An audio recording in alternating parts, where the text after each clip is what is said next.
Si vous êtes en mesure de gérer vos dettes, préparez-vous un budget et suivez-le.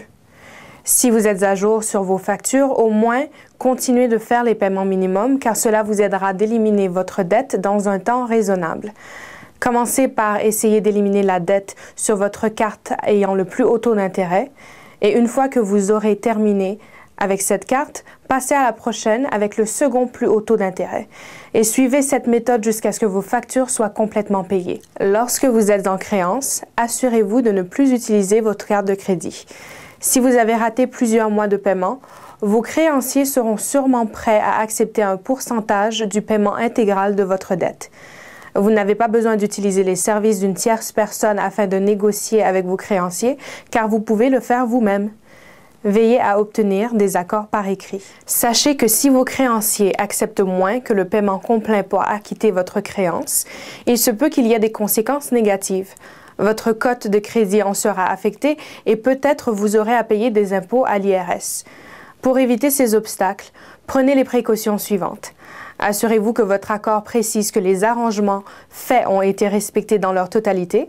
Par conséquent, la société n'enverra pas de rapport à l'IRS disant qu'il s'agit d'une dette pardonnée. L'accord devrait également mentionner que le créancier enverra une note à l'agence d'évaluation de crédit précisant que la dette a été payée dans sa totalité.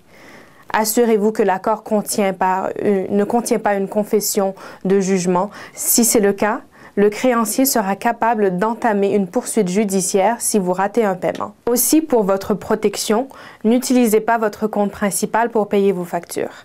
Si vous souhaitez utiliser un compte chèque, ouvrez un compte dédié uniquement à payer ce créancier. Vous ne voulez pas que votre créancier ait le numéro du compte chèque dans lequel vous gardez la majeure partie de votre argent.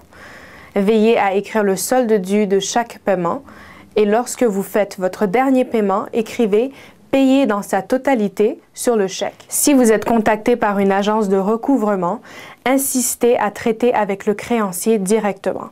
Et si le créancier vous dit de traiter avec l'agence de recouvrement, obtenez une note par écrit. Lorsque vous faites un paiement à l'agence de recouvrement, rendez-le payable au créancier et non à l'agence.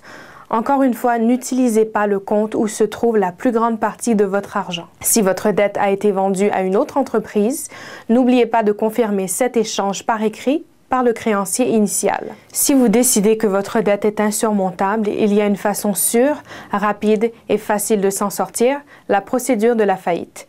En vertu de nos lois sur la faillite, les créanciers peuvent être empêchés de vous harceler, saisir votre salaire, l'argent de votre compte bancaire et votre maison.